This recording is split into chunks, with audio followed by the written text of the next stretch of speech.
Good morning, everybody. I'm Ed Avis. I'm the Executive Director of the National Costumers Association, and I want to welcome you to our webinar this morning. We are going to learn about makeup safety from two people who know this business very well. Before I introduce them, I want to remind you that we welcome questions. This is your opportunity to ask any question you have on this topic, and do it now while you've got the smart people in front of you. You can ask questions using the little tab at the bottom of your Zoom screen that says Q&A. And I will present the questions either right when you ask or hold them to the end, just depending on what seems to work best. Um, Also, want to let you know that we are recording this, and I'll post it on the NCA website later. So if you want to watch it again or have someone else watch it at your company, you're more than welcome to do that. Let me introduce our panelists. Jordan Plath is the head of education for the United States for Kryolan, and he also manages their flagship showroom. And Tushar Mehta is the owner of Camden Passage. Both of these companies are valued NCA vendor members, so we welcome them here. Um, I have some questions I'm going to present to the panelists, and they will answer them in turn. But as you have questions, fire them away and we'll get them in there. Let me start with Jordan on this first question, and that is, how can a store owner or makeup department manager learn about the ingredients that are in the makeup they are selling, and especially learn about any potential allergens or other dangerous aspects? Yes. Well, that's something that I think is easier to do now more than ever with things like ChatGPT. I use that a lot to research ingredients. I'm not a chemist. I work with makeup directly. I also am a working makeup artist in professional theater. So I like to know my ingredients. It's very, very important to know, what ingredients are, what purpose they serve in cosmetics, and with regards to, potential reactions that some people might have. Um, in general, cosmetics, in theory, are designed not to cause reactions in people. But individuals might have a specific sensitivity to any one number of ingredients. Uh, so usually that's a conversation that happens with the customer, I've found, if they do know that they have sensitivities to ingredients. But I will physically just go online and look up ingredients and understand what purpose they serve in the cosmetics. Um, and then I think, what was the other part of that question? Yeah, just how can they learn about the ingredients themselves, Oh, and especially if they are allergenic or something like that? I mean, is there somewhere like on Cryoland's website where they can determine if their particular ingredient is in a makeup or something like that? yes. Well, we list all the ingredients on the website. All of our Okay. products have, because it is the law to have the ingredients listed on the packaging as well. But our ingredients are listed um, on the website under each individual product. And if you have any confusion, I answer a lot of emails. I'm always answering customer inquiries for the US. So you're more than welcome to reach out if you have specific questions about ingredients and skin compatibility or potential reactive uh, ingredients. But yeah, I mean, it's very accessible. Most cosmetics, I believe, are, required to have ingredients. The only things that don't have ingredients would be special effects products. They don't fall technically under, the cosmetics category. We don't list ingredients, but ingredients are available upon request. Okay. So that's, Yeah, that's they're almost like two different categories together. Hmm. Um, Okay, that's that interesting to you, know. you Yeah. know, So special effects might be a different yeah, system. Yeah. yeah, definitely. And when you're working with special effects, you do have to take more caution than standard cosmetics, because oftentimes they'll contain solvents, adhesives, can be somewhat irritating to certain, skin types. So that you always want to exercise caution.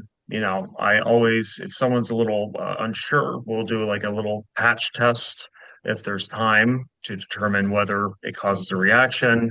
But the ingredients aren't listed, but you're welcome, at least for Kryolan, you can email us and inquire about what is in each product.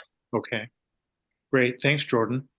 Tushar, same question to you. How can people learn about the ingredients Well, in Camden? Jordan, thank you. You've answered that very, very well. As you said, all manufacturers list basically it's an INCI standard, it's an international standard for ingredient naming. So everything should be listed in an INCI standard, which then is you can search worldwide databases. And as Jordan suggested, best place to start is AI, ChatGPT, Google, even a Google search. If you just copy and paste from a manufacturer's website, the ingredient list, it'll give you an English, plain English, I guess, breakdown of what that ingredient is. Um, to take it further from a more of a consumer prosumer level, you know, there are, the US FDA, Health Canada, the EU all list banned ingredients, which are listed as potentially allergenic. Those are great places to go if you really, really want to know the quality of the makeup that you're getting. Um, the the US FDA lists about 12 general categories of banned ingredients. Health Canada lists just over 500 of banned ingredients, but the EU is the most comprehensive database of about 2,500 to 2,600 ingredients which are banned, which you'd easily be able to pick up from the ingredient list because they're all under the same naming format, the INCI standards. And finally, another place to go is just third party websites like cosmeticsinfo.com, Skin Safe, places like that. That will show you what the ingredients are. So just another place, to actually see the real listings. Let me ask a follow-up question to that for both of you. Let's start with Tushar on this one. If someone reads the ingredients and sees, I'm not going to name one, but any particular ingredient, are they all created equal? You know what I mean? If someone says, well, XYZ brand has exactly the same ingredients as Camden Passage's XYZ Um, brand, is that so every ingredient can be purchased like anything, whether it's a car or a loaf of bread, in various different qualities, from what's called a technical grade raw material or ingredient, which has purity of about 88%, a food grade, which is about a 94% purity, or pharmaceutical grade or a US pharmacopoeia grade, which is a 99.99% purity. Um, Cosmetic manufacturers generally use a pharmacopoeia grade raw material that is required under an ISO 22716 certification. So most cosmetic manufacturers are third party audited by an ISO certification or accreditation company. So all of our raw materials at Moon are sourced in Europe specifically, are lab tested per batch, and we keep all those batch records for 99.99% purity, and those are internally audited every quarter, but we have a yearly third party 5 to 7 day audit that goes through every ingredient, every process from raw material sourcing to batch testing to final dispatch of product, and also brings in any adverse events, if any, are all reported and discussed and what was done to correct them. I guess another way to answer that is, again, many cosmetic manufacturers do cosmetic product safety assessments on all formulations. It's about 100 to a 200-page document that, again, is conducted by a third party lab. that would take your final product, from a finished batch and in a retail package and conduct 100 to 200 page conduct tests worthy of a 100 to 200 page document. So again, cosmetic manufacturers maintain those for every, not, for example, we have 16 colors of neon UV makeup in tubes or the water based. So we'll have one test document for all 16 colors. They aren't done per color, for example. But Okay. every ingredient, every color is listed. Okay. So Camden, basically it is, pharmaceutical grade raw materials with a third party audit and third party lab tests to really ensure that as a manufacturer, you're providing a safe and clean product to the consumer. and Tushar, do you think that most stuff or all products on the market are this highly managed? You know what I mean? It's tough to discuss other companies' products. I know at Moon what we do. I know the costs required for pharmaceutical grade raw materials are effectively 10 times that of non. So, for example, the US FDA requires colorants to be batch tested by the US FDA. So if I take a batch of color from our German supplier of dye, it might be, I'm just using random numbers, $100 a kilo.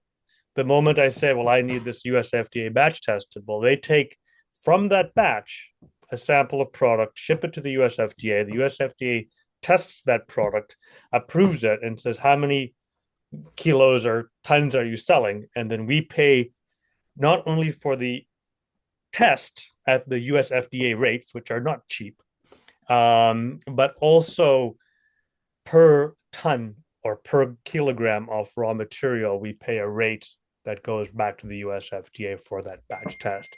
And that's for every batch of colorant. So if we purchase colorant on February 21st, that's done and the records are kept and audited by the ISO certifier. If we buy a batch in May, that's done again. Right. So those costs are generally 10 times more than what a market cost would be on most ingredients, not all. Mm-hmm. So there's a condition. So if it's too cheap, it's something you may want to look at, basically. Good point. That might be the key factor here. You get what you pay for. You get what you pay for. Jordan, any thoughts? Can you add to that? Not really. That was very thorough. Thank you, Jordan. And very informative. I yes, I may agree with everything. Kryolan also uses pharmaceutical grade ingredients. Very expensive, but yeah, that's one thing to look out for. If cosmetics are noticeably less expensive, then I would exercise caution with using them. There's also, risk of not as strict manufacturing practices as well. The products can contain contaminants. So, like you said, you really do get what you pay for. And you want to make sure you work with makeup that has a good safety track record and uses quality ingredients. Mm-hmm. Jordan, to that point you just made about the safety of the ingredients, I wanted to add, generally speaking, the delta between a US pharmacopoeia grade to anything less, like a food grade at 94, that 6% delta, are generally heavy metals, toxins, things that you don't want. And it's an interesting fact, people think that food grade is a high standard. It's actually lower than cosmetic or pharma because your kidneys and liver clean out the potential toxins, whereas cosmetics are applied to the skin, which directly leach through the skin into your bloodstream, and that's why there's a higher standard for cosmetics. Wow, that's super interesting. Great. Let's move on to the next question. And again, I want to remind attendees, if you have a question to follow up on that, or even a comment, if you have some observation of your own in your own store, by all means, feel free to share that. My next question, I'll start with Jordan on this. Shelf life. Does makeup have a shelf life? And how should it be stored to make that shelf life long? Yeah, makeup does have a shelf life. I mean, they're generally manufactured to have a long shelf life, especially, without opening. Once you open the product and begin to dip into it, then you expose it to, um, you know, uh, microbes and bacteria and whatnot. But generally, you know, when it's unopened and safely sealed, it has a long shelf life. It depends on the product. Oil-based products I know can go rancid. Um, you want to make sure that you store everything. As a working makeup artist, I store everything in, a proper container, stored away from direct light, stored away from heat and extreme cold. All those things will affect the integrity of the makeup and will cause issues with application. As far as I know, I'm not quite sure actually. I've always wondered this myself. I don't think there's anything inherently bad about using an old product. I could be wrong, unless it's been exposed to, sources of bacteria and whatnot. It's just not going to perform very well. Um, but yeah, store it, almost like you would food in a pantry. You want to keep it out of light, and out of extreme temperatures. And always, when you're testing in your store, whatnot, I know we're going to go into this, but using very clean tools, disposables, and whatnot will help prolong the shelf life. Okay, thank you. Tushar, same question. Yeah, thank you, Jordan. I just wanted to, you're absolutely right. Storage is very important and shelf lives are generally very, very long. I'd like to add from a regulatory or technical perspective, a general rule of thumb is 2 to 3 years is when you should be unopened makeup on your store shelf. You should be looking at. Again, they have a very, very long shelf life. Under an ISO regulatory framework, you're supposed to do a 30-month accelerated test on every batch to ensure stability. Basically, when you're doing a 30-month accelerated test, which is 2.5 years, it is saying the end result is it's an unlimited shelf life Oh, because 30 months is long enough for something to separate. So as a regulatory under a regulatory framework, it's a 30-month test that's required, which effectively states it is unlimited. Now, what you will see with makeup is if there's a discoloration, or as Jordan mentioned, with oil-based stuff, if there's a bad smell, it's going rancid. Yes, you don't want to use it. On your store shelf, things like water-based face paints, wax-based crayons, lipstick, nail polish, it's pretty much unlimited shelf life, unopened. There is separation time to time. That's just because the ingredients have different specific gravities, different weights, right? So, for example, our glow in the dark pigments are very, very heavy. You'll see a white bottom in our nail polish unless you shake them vigorously. And that's just because that pigment has a higher density than the other materials in the formulation. But simply, if it's too old and you aren't sure about it, just throw it out. Not worth risking. And again, as Jordan mentioned, you're absolutely right. Once it's opened, from a regulatory perspective, open makeup has a 12-month shelf life, and that's any makeup, shampoo, conditioner. But we all know we have conditioner in our showers that have been there for more than 12 months. It doesn't explode. It's a recommendation.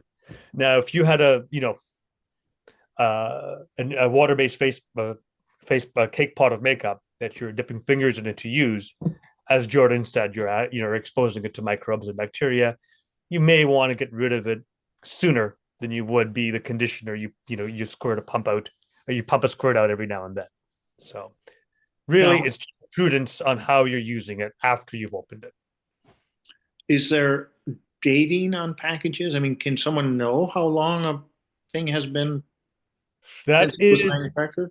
a yes and no. That's a tricky question from a regulatory perspective. Yes, we buy our certificates, by our accreditation, are required to keep a batch record of each and every batch produced. That's on the crimp of our product or on the bottom of a label. Mm. Camden, we are a medical device distributor as well. So our systems record batches. So when we ship makeup to our customers, it happens automatically because our contact lenses are a medical device and that's required for that. So we have batch records of everything that's been shipped out. Okay. Can the consumer or retailer see it? No. They would need to get back to the distributor and or manufacturer to decode the crimp. And I'll take a look at one of our packages just to be sure to answer if I've answered that correctly. Okay. Yeah, But in I do general, know. Thanks, go ahead. Tushar. I do know that I believe in the EU it is required that and the name of this symbol is escaping me, but there is a little icon on packages that's required, and I'm starting to see it more and more in the United States, but I don't think it's I'll required interrupt you. as of yet. That's the icon for the once opened. It's a Yeah, once icon. open. It's an icon of a Yeah, jar with a 12 it's in it. yeah. Oh, you can't see it. Darn it! No, I we drew a little can't see picture. that. Here, let's see if you can Hold see on. that there. Yeah. So you see the recycle logo just to the Yeah. black tube side of it. There's a little jar and it's on most cosmetics, especially European or ISO certified cosmetics, where it has the jar with a number. The number indicates the months of usage after opening. Ah. But pre-opening, again, let's see if you can see that. Very difficult. You'll see there's some dots at the top of that crimp above the black. Hmm. That's actually a batch code, Okay. right? But it's not obviously a date for somebody to read. Yeah. No, but here this particular product, it's a tube with a foil seal. Like Yeah. that is unopened, frankly, between all of us here, that's never going bad, Yeah. right? Yeah. It has had a 30-month accelerated test, but it's never going bad. Great. Let's go on to a next question, which you've lightly touched on, but let's get a little more on it. And that's applicators and the practice around applications. Are some applicators safer than others? Can they be reused? Can they be shared, etc.? Tushar, let's start with you on this question. Well, you got a makeup artist here, and I'm talking about applicators. All right, Jordan, you'll have to correct me on this one, but general thoughts are disposables are the most hygienic, right? And that's your cotton bud, cotton swab, your Q-tip, whatever it is, your best, but it may not be best from a usage perspective as an artist, Jordan. Obviously, not the best from an environmental perspective. Reusable things like makeup brushes, silicone tools, metal tools, spatulas, and things like that are great environmentally. I'm sure much better from a usage or application perspective, but those should be disinfected between customers using a hospital grade disinfectant. So that's something that's got the lab test to prove that it has efficacy against all microbes, basically. And then things like sponges that are porous and whatever, that's just one use and toss it out because you could never clean something like that. And then finally, from a packaging perspective, squeeze tubes, pumps, those are going to be more hygienic and safe and longer lasting than a pot or a jar where you're putting your fingers or hand into. Thank you. But that's a very layman perspective of it. So, Yeah, Jordan. Jordan, what's your feeling on that, Jordan? Yeah, I mean, honestly, I don't have much more to add to that. Disposables all the way if you want to ensure, that you're not going to uh, contaminate the product and spread virus and bacteria. But it's not always practical. As a working makeup artist, you are using a combination of disposables and brushes. And just as Tushar said, you want to make sure that the brushes are always cleaned and sanitized. It's usually proper way would be to wash your brushes, soap and water, and then dunk them in some sort of disinfecting solution that is, of course, not bad for the skin, human. Hospital grade. But certainly within a retail setting, you want to have lots and lots of disposables. I know in our store in San Francisco, we also have signs out asking customers to kindly, um, ask one of us, one of the staff, to help them with testing so that we can oversee and ensure it's doing they're doing the right thing and not dipping their finger in a product, or even worse, I've seen people take a lipstick and just put it all over their lips. Um, yeah, that's always mystified me why anyone would want to do that. But yeah, so we oversee. We have clean metal spatulas that we use to kind of decant, uh, and little metal mixing plates. Sometimes we have disposable like paper palette paper that we'll work off of. Sponges, if you want to test with sponges, you can always take them and cut them into tiny pieces. So, you're not wasting a whole sponge on each customer. And then the brushes, we only take out when a full application is required if we really want to show them how to work with a product with the proper tools. But yes, absolutely, you want to make sure that your brushes and metal tools are all cleaned, sanitized properly before working on another person.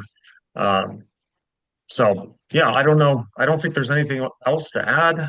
That Jordan, let me ask you a question on that. In your stores, hmm. are the test products or jars or tubes or whatever?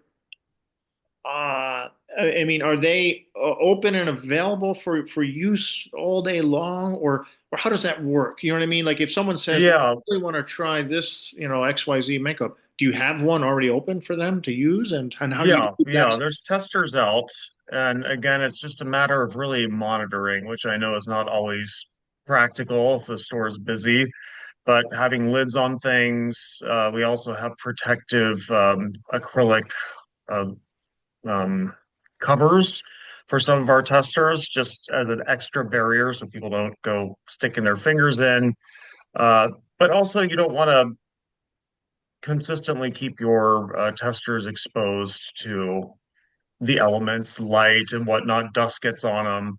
Very important to go around and make sure everything's clean. Whenever you clean your testers, you're cleaning everything. The base that it's held on.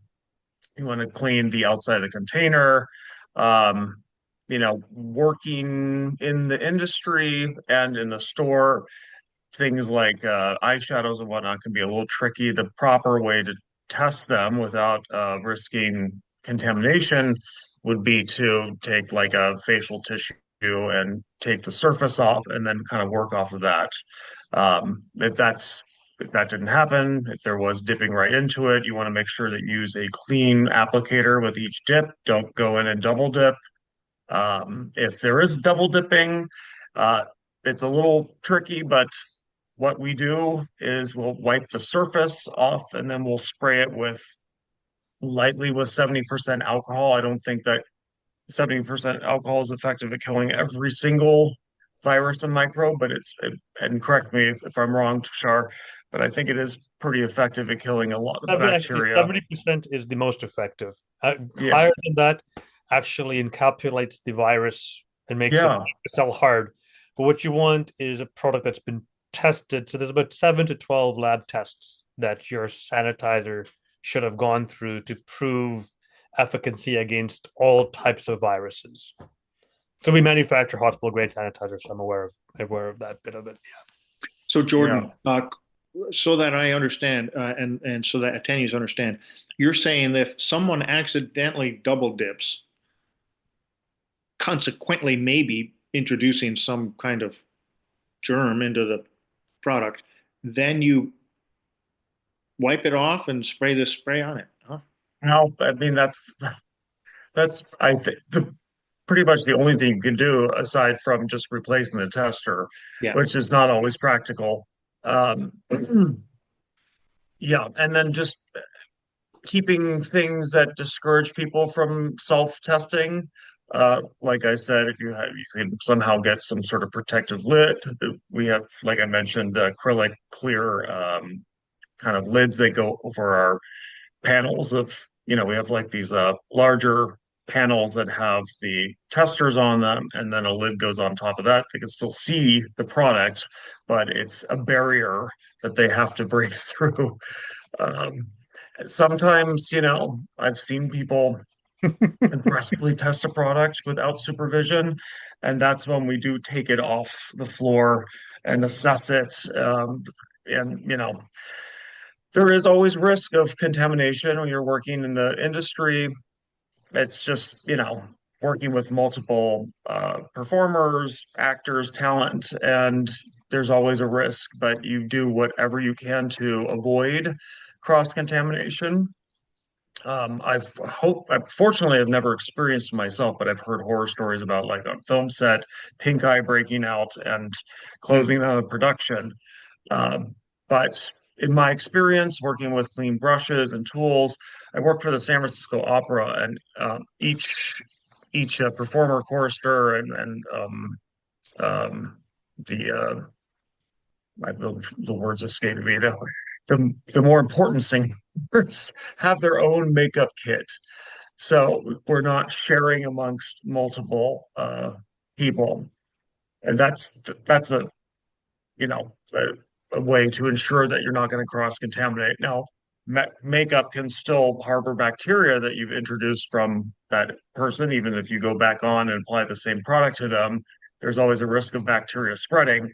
So you're still going through those practices of cleaning and sanitizing, um, making sure you reduce the number of bacteria that's in the product, but reserving makeup for each individual, uh, at least when working out in the field, is the best way to ensure that there's no cross contamination amongst people, individuals. Great. Thank you, Jordan. We have one question that an attendee presented, and I think, Jordan, you could probably answer this best. She says, how often would you replace the sample makeup board? Mm. I mean, it depends. I feel like there's makeup that's more stable. For instance, we have like a water activated face and body paint called aqua color. Those are pretty stable from what I understand. And I'm not a chemist, and I don't know much about structure of bacteria and viruses. And Tushar, you might be better equipped to answer this, but uh, the aqua color is glycerin based, and I've been told that when it's in its dry state, it doesn't harbor bacteria. So, but while it's wet, it can. So, you want to be just mindful of that.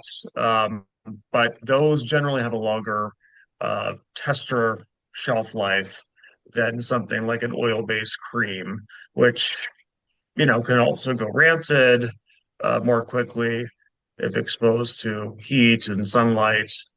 We usually cycle through our testers, again, depending on the product, uh, once a year to two times a year, sometimes more. Sometimes less if it's a product that's not as popular and contained in like a tube, um, because that's less risk of contamination when you're squeezing a product out of a tube as opposed to dipping into it.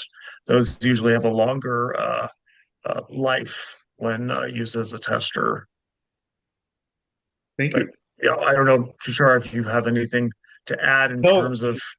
Jordan was absolutely correct when you deferred the bacteria. Yes, if it's dry, it's not going to harbor bacteria. So Okay, tubes and things will definitely have a longer usage as a yeah. tester. Thank you. Rachel, you asked this question. If you have a follow-up question, please go ahead and place it on there. I'm not sure if your answer, if you if your if the answer was exactly what you were looking for. So, Rachel, if you want to, please feel free to add something. Thank you. Okay, let's go on to another question then, and that's about removal. What products and what procedures are best or the safest to use to for someone either in the store or at home for that matter to remove the makeup that they have on. Tushar, do you want to start with that? Sure. I don't use makeup very often, but my methods are water-based soap and water. It's simple, easy. Wax-based, you could probably wax or oil. You could probably get a lot of it off with soap and water, but if you really need, then a makeup wiper designed to do that. And then with our glitter products, we recommend using a makeup wipe to remove the glitter first, so it doesn't leach into the wastewater, right? So you just use a makeup wipe, throw it in the garbage, and then wash with soap and water. But that's all I have, Jordan. You've done a lot more makeup than I have. Sure. Yeah, I mean, soap and water are great for removing a lot of types of makeup. If you're removing waterproof makeup around the eyes, you want to be careful with what you use. There are eye makeup removers. Generally, anything that has like an oily, greasy base will remove the waterproof and cream type of makeup easier.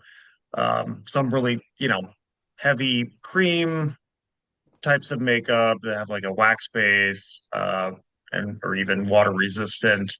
You Soap and water will work, but you have to put a little more elbow into it. So starting out with something oil based, I find is helpful, and it's better for the skin too because there's less scrubbing, I suppose. But it's like a multiple step process. You would use like the oil-based makeup remover to dissolve, and then you'd probably finish it off with a face wash of some sort. There's also like micellar water, which and again, I don't know quite the chemical makeup of micellar water, but I believe it's water. It's water based with a like a light detergent sort of uh, ingredient in there. So it's very gentle at removing makeup and removes many types of makeup. Probably the waterproof stuff might be a little tricky to remove with micellar water, but it's very, very gentle. Yeah, I mean, there are certainly with special effects makeup, and when you're using adhesives and things like that, you do want to use the appropriate remover and not try to just pick it off or whatnot. Some adhesives are very, very strong, and you want to make sure you use the proper remover so you're not damaging the skin. Some of the removers in themselves can be a little irritating for people with very sensitive skin. um, there are also products that will help protect the skin in the form of like foams, barrier foams that you would apply before putting on adhesives and some harsher effects products. And it will also aid in the removal process. But it creates like a chemical barrier beneath the skin that will help prevent these things from absorbing and thus causing a reaction. Um, but yeah, with the adhesives, I would say definitely you need to stick to the remover that's designated for that specific adhesive. Hmm, great. And these Hmm. barrier products, Jordan, do they affect the performance of the makeup? I mean, if you put this layer of barrier underneath, is it Well, yeah, harder? it depends on the product. We have a product called well, it's actually not our product. It's manufactured by another company, but we package it and say Kryolan presents Marley Skin. I believe it was actually developed for medical use. And according to the website, the Marley Skin website, it actually will protect the skin and prevent reactions from allergens. But if you know someone has an allergy, like for instance latex, I wouldn't risk it. But according to the website, it is effective at protecting from things that would cause a allergic reaction. Uh, it might be worth testing. I can't say with certainty that any sort of adhesive or effects product will go on top of these barrier foams without inhibiting the adhesion. I found generally that the Marley skin that we use is not does not affect adhesives that are put on top. Um, and you just need a little bit, and it's active for I think a few hours. Even if you wash the skin, it's still like absorbed into the skin. But yeah, we had another. I don't think we carry this product anymore. It was called Pro Shield. It was more botanical base, and that one was not compatible with adhesives, but it was really good at helping protect like skin staining from heavy pigments and whatnot. But if you're unsure, I would always say conduct a little experiment. That's when you could probably go into the store and just instead of buying everything, you could experiment and see how the adhesive behaves over the barrier foam. Great, thank you. Attendees, I've got just one other follow-up question. So if you have questions, please present them using the Q&A tab, because after I ask my last question, we'll wrap it up unless we have other questions.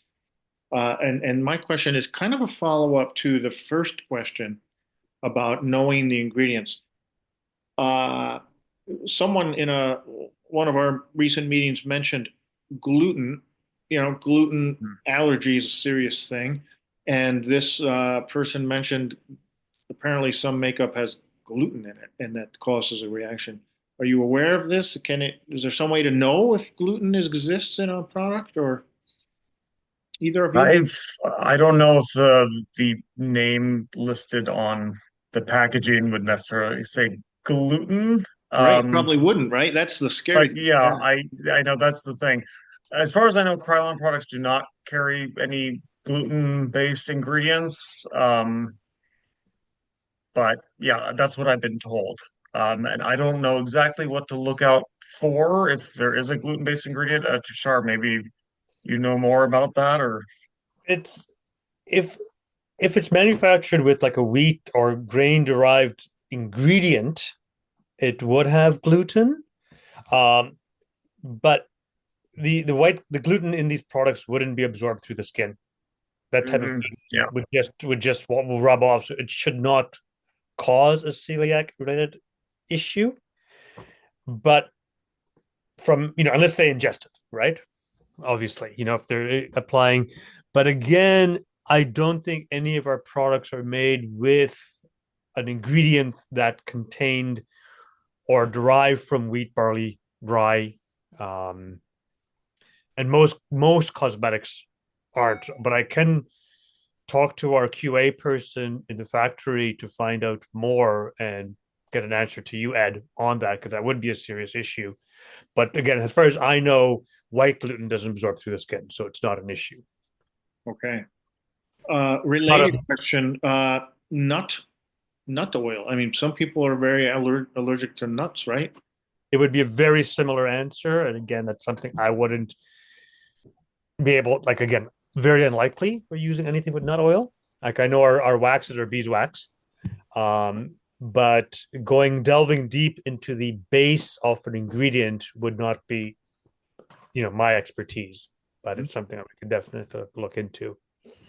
Jordan, in your experience, has Uh, anyone ever been bothered by a nut oil in a makeup or something like that?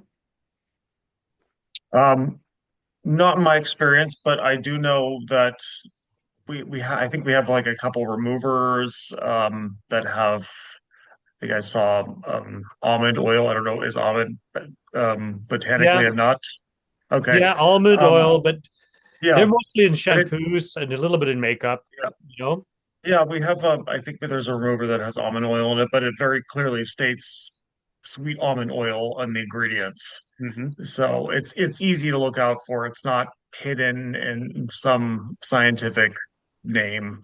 Um, but I've never experienced anyone have any reaction to any topically applied nut oil ingredient. Like I said, I think that's the only product I can think of. Um, But yeah, usually the botanical things I've found have on our ingredients at least have like the scientific name, but also the common name, so they're easy to recognize. Okay, thank you. We do have one question from an attendee. Um, and I'm going to start this with Jordan because you mentioned the barrier products. She says, in regard to the barrier products, are the ingredients in most of these hypoallergenic? I always worry when people with sensitive skin ask if the barrier products will bother them. The barrier products specifically, Right. yeah. I there's nothing that I know of that would cause any sort of allergic reaction. Um, they are, whoops, sorry. Again, the one that we don't carry anymore. It was called Pro Shield. It did have some botanical ingredients in it that someone might have a allergy to. I don't know. It'd be very rare, I think. Um, but some people have very specific, rare reactions, even though cosmetics are designed, to be generally safe for use for everybody and not cause reactions. Some people have very specific, uh, rare sensitivities to any number of ingredients. Um, I'm not, I don't know if that answered the question properly or not, but Tushar, any thoughts on that? it if they're formulated with high quality ingredients, it reduces the risk of allergen because it strips any of these heavy metals in such things. Um, the chemical composition, it is producing a barrier. It would typically use like a glycol um, dimethicone kind of thing, which I could find out more. It's not my forte. Um, but it basically just it creates a barrier to protect the skin from the moisture. So um, I couldn't give you more details than that at this moment. Okay, so this It has an active ingredient, which makes it a regulated product. So being a regulated product, it should go under more rigorous testing than a cosmetic. So that would be helpful.